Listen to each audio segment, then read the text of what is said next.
নমস্কার। খবরের প্রথমে দেখে নেব আজকের শিরোনাম।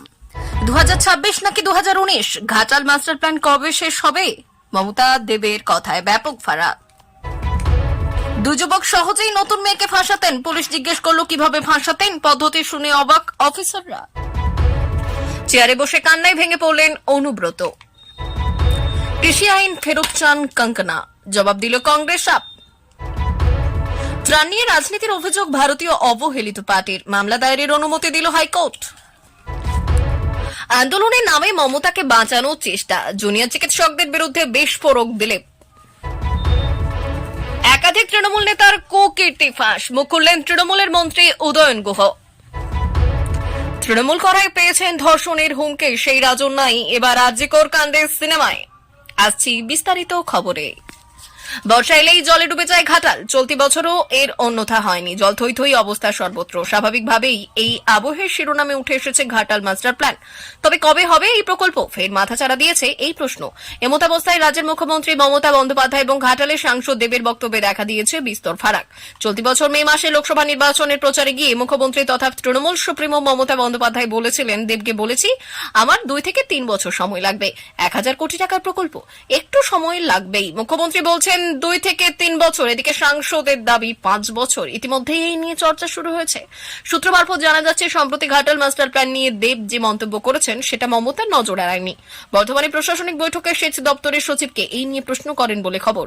শুধু তাই নয়, 26 সাল নাগাদ ঘাটাল মাস্টার প্ল্যানের কাজ শেষ করা হবে এমন আশ্বাসও দেন। একটি সর্বভারতীয় সংবাদ মাধ্যমের প্রতিবেদন থেকে এমনটাই জানা যাচ্ছে। 2029 সালে ঘাটাল মাস্টার প্ল্যানের কাজ শেষ হবে। দেবকে এই সংক্রান্ত তথ্যকে দিয়েছেন, এই নিয়েও নাকি প্রশ্ন করেছেন মমতা, কারণ তিনি নিজে 2026-এর মধ্যে এই প্রজেক্ট শেষ করার কথা বলেছেন। সেই বছরই বিধানসভা নির্বাচন, ফলে সেই বছরের মধ্যে যদি কাজ সম্পূর্ণ না হয় তাহলে ভোটারদের কাছে জবাবদিহি করা যাবে না বলে মনে করছে ওয়াকিবহাল মহল। এদিকে সম্প্রতি ঘাটাল মাস্টার প্ল্যান নিয়ে সরব হন রাজ্যের বিরোধী দলনেতা শুভেন্দু অধিকারী। তিনি বলেন, মমতার জন্য কাজ হয়নি, আর তার আগে হয়নি সিপিএম এর জন্য। মমতা বন্দ্যোপাধ্যায় চাইলে 13.5 বছরে এই কাজ করে ফেলতেন বলে দাবি করেছেন তিনি। একই সঙ্গে বললেন, 2026 সালে বিজেপি সরকার করবে, তারাই ঘাটাল মাস্টার প্ল্যান করবে। বাঁকুড়া। উত্তরপ্রদেশের বাঁকুড়া শহরে পুলিশ 2টি যুবককে আটক করেছে। এই 2 যুবক নিজেদের পরিচয় গোপন করে সহজেই মেয়েদের ফাঁসাতেন। যেখানে পুলিশ জাল আধার কার্ড এবং আইডি তৈরি করে হিন্দু যুবতীদের ব্ল্যাকমেল করা 2টি মুসলিম যুবককে আটক করেছে। তাদের কাছ থেকে 8টি জাল আধার কার্ড এবং 2টি মোবাইল ফোন উদ্ধার করা হয়েছে। আটক হওয়া যুবক নওশাদের কাছে 5টি আধার কার্ড হিন্দু এবং মুসলিম নামের ও ছবি সহ পাওয়া গেছে। নওশাদ 6টি ইনস্টাগ্রাম আইডি তৈরি করেছে যা হিন্দু এবং মুসলিম নামের। এই আইডিগুলো ব্যবহার করে নওশাদ অশ্লীল চ্যাট করে হিন্দু মেয়েদের ব্ল্যাকমেল করত। অন্য যুবক আমানের কাছ থেকে 3টি জাল আধার কার্ড হিন্দু এবং মুসলিম নামের পাওয়া গেছে। তার কাছ থেকে মোবাইল ফোনে বেশ কয়েকটি মেয়ের নগ্ন ভিডিও এবং অশ্লীল চ্যাটও পাওয়া গেছে।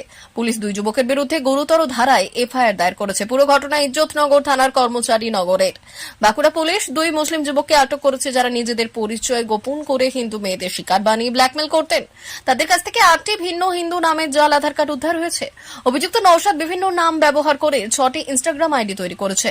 এই আইডিগুলির মাধ্যমে সে মেয়েদের ফাঁসিয়ে তাদের ব্ল্যাকমেল করে এবং শারীরিক শোষণ করত।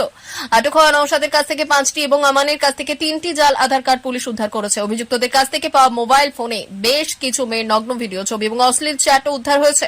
পুলিশ 2 অভিযুক্তকে আটক করে জেলে পাঠিয়েছে। মেঘলা আকাশ, ঝিরঝিরে বৃষ্টি। মঙ্গলবার সকাল থেকেই আকাশের মুখ ভার হলেও বোলপুরে খুশির জোয়ার, কারণ দীর্ঘ 2 বছর পর মেয়েকে নিয়ে ঘরে ফিরলেন অনুব্রত মণ্ডল। কেষ্টর ঘরে ফেরার খবর পেতেই আনন্দে মেতে উঠেছিল গোটা বোলপুর। মঙ্গলবার সেই আনন্দ যেন বেড়ে গিয়েছিল আরো কয়েক গুণ। তাই সকাল থেকেই এক অন্য ছবি দেখা গেল বোলপুর কালিকাপুরের নিচু পট্টির নেতাজি রোডে। 110 কেজি ওজন নিয়ে বাড়ি থেকে বেরিয়েছিলেন অনুব্রত মণ্ডল, ফিরলেন 88 কেজি ওজন নিয়ে।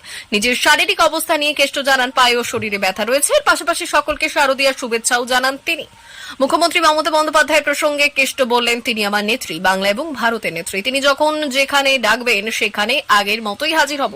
আমি আদালতকে সম্মান করে আইন মেনে চলি, দিদির জন্য আছি, বরাবরই থাকবো। বাড়ি ফেরার পর অনুব্রত নিরাপত্তাতেও জোর দেওয়া হয়েছে। পাশাপাশি সুকন্যা মণ্ডলও সরকারি নিরাপত্তা রক্ষী পাবেন বলে জানিয়ে দেওয়া হয়েছে প্রশাসনের পক্ষ থেকে। এই আবহে মঙ্গলবার সিউড়ির বিধায়ক বিকাশ রায়চৌধুরী ও রাজ্যের মন্ত্রী চন্দ্রনাথ সিনহা অনুব্রত মণ্ডলের সঙ্গে দেখা করতে গেলে তাদের বাধা দেয় নিরাপত্তা রক্ষীরা। এ বিষয়ে বিকাশ রায়চৌধুরী বললেন, বহু মানুষের ভিড় ছিল, অনুব্রত আমাদের দেখে হাত নাড়ায়, পরে আর ভেতরে ঢোকা হয়নি। পরে আমরা কথা বলবো। অন্যদিকে মন্ত্রী চন্দ্রনাথ সিনহার মন্তব্য, অনুব্রত আমাদের নেতা, ভিড়ের জন্য কথা হয়নি, পরে কথা বলবো। চন্দ্রনাথ সিনহা এবং বিকাশ রায়চৌধুরীর পাশাপাশি অনুব্রত মণ্ডলের সঙ্গে দেখা করতে দেওয়া হয়নি বোলপুরের সাংসদ অসিত মালকেও। তবে অনুব্রত মণ্ডলের সঙ্গে দেখা করার সুযোগ পান বোলপুর পৌরসভার চেয়ারম্যান পর্ণা ঘোষ। সিপিএম নেতা সুজন চক্রবর্তী বললেন, মুখ্যমন্ত্রীর অনুপ্রেরণায় উনি এই রাজ্যের থ্রেড কালচারের একজন প্রতিনিধি। সবসময় তাতে প্রশ্রয় ছিল মমতা। 2 বছর পর অনুব্রত ঘরে ফিরলেন ঠিকই, কিন্তু তাকে নিয়ে মুখ্যমন্ত্রীর মুখে কুলুপ। প্রথম থেকেই জল্পনা ছিল মঙ্গলবার মমতা বন্দ্যোপাধ্যায়ের প্রশাসনিক বৈঠকে হাজির থাকতে পারেন অনুব্রত। তা তো হলোই না, উল্টে অনুব্রতর ব্যাপারে কোনো প্রতিক্রিয়া দিলেন না মমতা।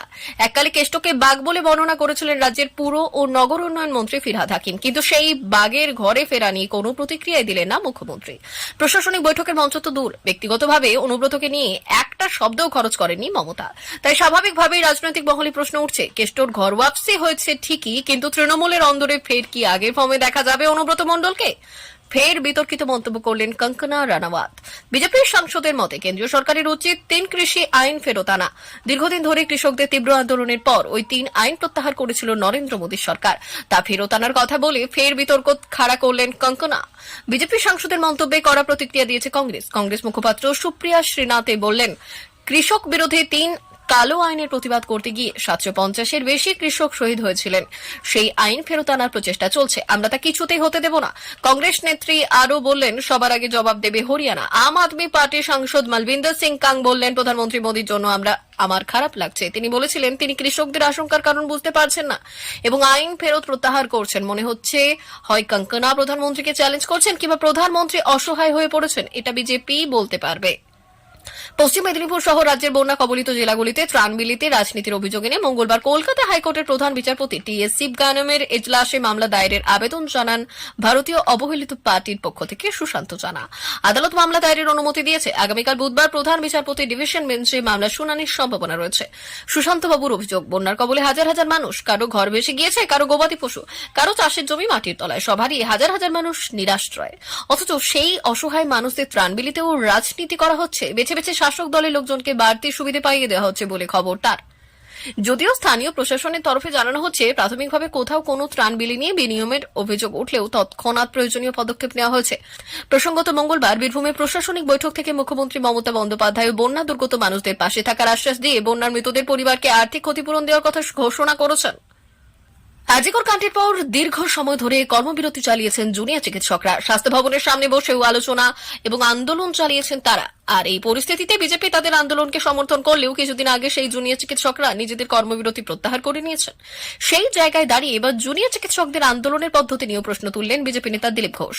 প্রসঙ্গত এদিন জুনিয়র চিকিৎসকদের আন্দোলনের বিরুদ্ধে বিস্ফোরক মন্তব্য করলেন বিজেপি নেতা দিলীপ ঘোষ। তিনি বললেন, জুনিয়র ডাক্তারদের সকলেই প্রশ্ন করছেন, এত নাটক করে রাত জেগে হলোটা কি?